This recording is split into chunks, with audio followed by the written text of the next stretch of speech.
The Australian Transport Safety Bureau has released its final report into the loss of control and collision with terrain of a Eurocopter AS350BA helicopter at Hobart Airport on the 7th of November 2017. During a simulated hydraulic system failure exercise, a pilot under instruction by the helicopter operator's chief flying instructor entered a high hover before rapidly losing control. A delay in restoring hydraulics prevented the pilots from regaining control and the helicopter collided with the ground. Analysis of airport CCTV footage, photographs and air traffic control data confirmed that the helicopter had entered the high hover into a crosswind.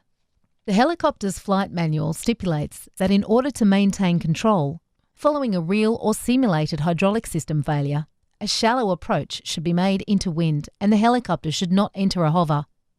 The ATSB reviewed 34 accident investigations of hydraulic systems failures or simulated failure involving AS350 helicopters worldwide.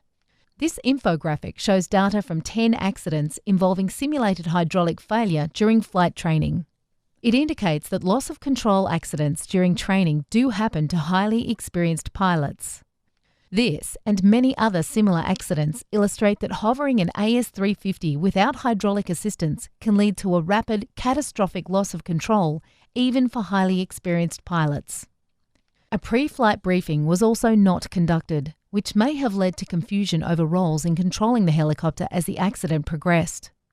This reinforces the need for a clear understanding and coordination between instructor and student when conducting hazardous activities such as simulated system failures. The final report can be found on the ATSB's website, atsb.gov.au, by searching AO-2017-109.